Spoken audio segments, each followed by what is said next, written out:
Honour എന്ന ബ്രാൻഡിന്റെ honour magic V flip എന്ന പുതിയൊരു ഫോൾഡബിൾ ഫോൺ ഇപ്പോൾ ലോഞ്ച് ചെയ്തിട്ടുണ്ട്.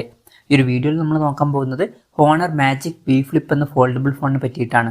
നമ്മൾ ആദ്യം ഫീച്ചേഴ്സും കാര്യങ്ങളൊക്കെ നോക്കുകയാണെന്നുണ്ടെങ്കിൽ ഡിസ്പ്ലേയുടെ കാര്യത്തിൽ രണ്ട് ഡിസ്പ്ലേ ഇതിൽ വരുന്നുണ്ട്. ഉള്ളിൽ 6.8 ഇഞ്ചിന്റെ 1.5K ഡിസ്പ്ലേ ആണ് വരുന്നത്.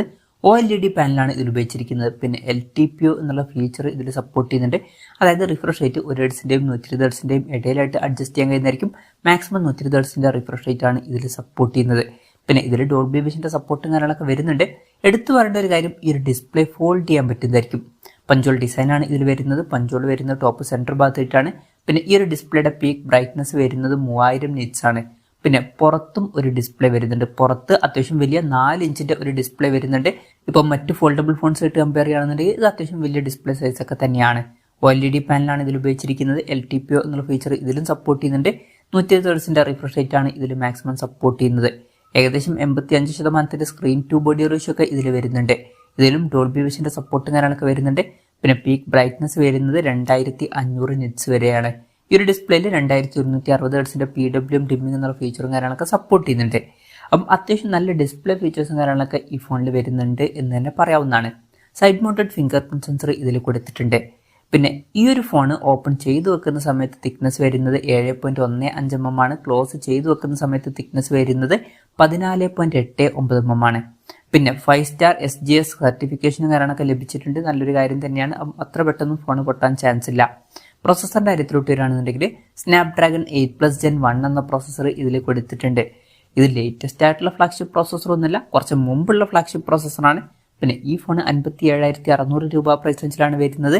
ആ ഒരു പ്രൈസ് റേഞ്ചിൽ ഇത് ഫോൾഡബിൾ ഫോൺ ആണ് എന്നുള്ള കാര്യം കൂടി കൺസിഡർ ചെയ്യുമ്പോൾ അത്യാവശ്യം തിരക്കില്ലാത്ത നല്ലൊരു പ്രോസസ്സറൊക്കെ തന്നെയാണ് എന്ന് പറയാവുന്നതാണ്. 5G സപ്പോർട്ടും കാര്യങ്ങളൊക്കെ ഇതിൽ വരുന്നുണ്ട്. പിന്നെ ബേസ് വേരിയന്റിൽ 8GB റാമും 256GB ഇന്റേണലുമാണ് വരുന്നത്.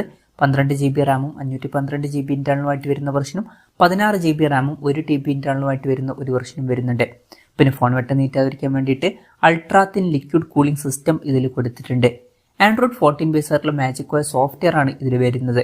ക്യാമറയുടെ കാര്യം പറയുകയാണെന്നുണ്ടെങ്കിൽ ഫോണിന്റെ പിന്നിൽ ഡ്യുവൽ ക്യാമറ സെറ്റപ്പ് കൊടുത്തിട്ടുണ്ട്. 50 മെഗാ പിക്സൽ മെയിൻ ക്യാമറ സെൻസറാണ് ഈ ഫോണിൽ വരുന്നത്. ഇത് സോണി IMX906ന്റെ സെൻസറാണ്. വോയിസിന്റെ സപ്പോർട്ടും കാര്യങ്ങളൊക്കെ ഇതിൽ വരുന്നുണ്ട്. പിന്നെ 12 mega pixel ultra wide angle ലെൻസും ഇതിൽ കൊടുത്തിട്ടുണ്ട്. ഫ്രണ്ടിൽ 50 മെഗാ പിക്സലിന്റെ സോണി IMX816ന്റെ സെൽഫി ക്യാമറയും വരുന്നുണ്ട്. അപ്പം ഓൺ പേപ്പർ അത്യാവശ്യം തിരക്കില്ലാത്ത ക്യാമറ സ്പെസിഫിക്കേഷൻ ഒക്കെ വരുന്നുണ്ട് എന്ന് തന്നെ പറയാവുന്നതാണ്. ബാറ്ററിയുടെ കാര്യത്തിൽ 4800 mAhന്റെ ബാറ്ററി വരുന്നുണ്ട്. ഫോൾഡബിൾ ഫോൺ ആണ് എന്നുള്ള കാര്യം കൺസിഡർ ചെയ്യുമ്പം ഇത് നല്ലൊരു ബാറ്ററി കപ്പാസിറ്റി തന്നെയാണ്. പൊതുവേ ഇതുപോലുള്ള ക്ലാംഷെൽ ഫോൾഡബിൾ ഫോൺസിൽ ഇത്രയും ബാറ്ററി കപ്പാസിറ്റി വരാറില്ല. പിന്നെ 66 വാട്ടിന്റെ ഫാസ്റ്റ് ചാർജ് സപ്പോർട്ടും വരുന്നുണ്ട്. Type-C ചാർജിംഗ് പോർട്ടും കൊടുത്തിട്ടുണ്ട്. അപ്പോൾ നല്ലൊരു ബാറ്ററി സെറ്റപ്പും കാര്യങ്ങളൊക്കെ ഈ ഫോണിൽ വരുന്നുണ്ട് എന്ന് തന്നെ പറയാവുന്നതാണ്. അപ്പം ഇതൊക്കെയാണ് ഫീച്ചേഴ്സിനെ പറ്റി പറയാനുള്ള കാര്യങ്ങൾ. പിന്നെ ഈ ഒരു സ്മാർട്ട് ഫോൺ ഇപ്പം ഇന്ത്യൻ മാർക്കറ്റിൽ ലോഞ്ച് ചെയ്തിട്ടില്ല. അപ്പോൾ ചൈനീസ് മാർക്കറ്റിലാണ് ഈ ഫോൺ ലോഞ്ച് ചെയ്തിരിക്കുന്നത്. ചൈനീസ് മാർക്കറ്റിൽ ഈ ഫോൺ ലോഞ്ച് ചെയ്തിരിക്കുന്നത് 4999 യുവാൻ എന്ന പ്രൈസിങ്ങിലാണ്. അതായത് 57,600 രൂപ പ്രൈസ് റേഞ്ചിൽ. ആ ഒരു പ്രൈസ് റേഞ്ചിൽ ഈ പറഞ്ഞിട്ടുള്ള ഫീച്ചേഴ്സ് എങ്ങനെയുണ്ടെന്ന് വെച്ചാൽ അത്യാവശ്യം നല്ല ഫീച്ചേഴ്സ് ഒക്കെ തന്നെയാണ്. നല്ല ഡിസ്പ്ലേ ഫീച്ചേഴ്സും അത്യാവശ്യം തിരക്കില്ലാത്തൊരു പ്രോസസ്സറും ഓൺ പേപ്പർ തിരക്കില്ലാത്ത ക്യാമറ സ്പെസിഫിക്കേഷനും പിന്നെ നല്ലൊരു ബാറ്ററി സെറ്റപ്പും കാര്യങ്ങളൊക്കെ ഇതിൽ വരുന്നുണ്ട്. ഇനി ഇന്ത്യൻ മാർക്കറ്റിൽ ഈ ഫോൺ ലോഞ്ച് ചെയ്യുമെന്ന് വെച്ചാൽ ചിലപ്പം ഇന്ത്യൻ മാർക്കറ്റിൽ ലോഞ്ച് ചെയ്തേക്കാം. എന്തായാലും അതിനെ പറ്റിയിട്ടുള്ള കൺഫർമേഷൻസ് ഒന്നും ഇപ്പം പുറത്ത് വന്നിട്ടില്ല. ഇന്ത്യയിലെ ലോഞ്ചിനെ പറ്റിയിട്ടുള്ള എന്തെങ്കിലുമൊക്കെ ന്യൂസുകൾ വരികയാണെന്നുണ്ടെങ്കിൽ അതിനെ പറ്റിയിട്ടുള്ള വീഡിയോസൊക്കെ നമ്മൾ ചെയ്യുന്നതായിരിക്കും. അപ്പം അതുപോലുള്ള വീഡിയോസ് കാണാൻ താല്പര്യമുണ്ടെന്നുണ്ടെങ്കിൽ ഈ ചാനൽ സബ്സ്ക്രൈബ് ചെയ്യാവുന്നതാണ്. പിന്നെ ഇന്ത്യയിൽ ലോഞ്ച് ചെയ്യുകയാണെന്നുണ്ടെങ്കിൽ വില കുറച്ചും കൂടി കൂടാൻ ചാൻസ് ഉണ്ട്. ഒരു 70,000-75,000 രൂപ പ്രൈസ് റേഞ്ചിലായിട്ട് വരെ ഈ ഫോൺ നമുക്ക് എക്സ്പെക്ട് ചെയ്യാവുന്നതാണ്. കൺഫർമേഷൻസ് ഒന്നുമില്ല, ജസ്റ്റ് നമ്മുടെ എക്സ്പെക്ടേഷൻ പറഞ്ഞു എന്നേ ഉള്ളൂ. എന്തായാലും ഹോണർ മാജിക് വി ഫ്ലിപ്പ് എന്ന പുതിയൊരു ഫോൾഡബിൾ ഫോൺ ഇപ്പോൾ ലോഞ്ച് ചെയ്തിട്ടുണ്ട്. ഈ ഒരു ഫോണിനെ പറ്റിയിട്ടുള്ള നിങ്ങളുടെ അഭിപ്രായം ജസ്റ്റ് ഒന്ന് കമൻറ്റ് ചെയ്യുക. അതുപോലെ തന്നെ ഈ ഒരു സ്മാർട്ട് ഫോൺ ഇന്ത്യൻ മാർക്കറ്റിൽ നിങ്ങൾ ഏത് പ്രൈസിങ്ങിലാണ് എക്സ്പെക്ട് ചെയ്യുന്നത് എന്നുള്ള കാര്യം കൂടി ജസ്റ്റ് ഒന്ന് കമൻറ്റ് ചെയ്യുക.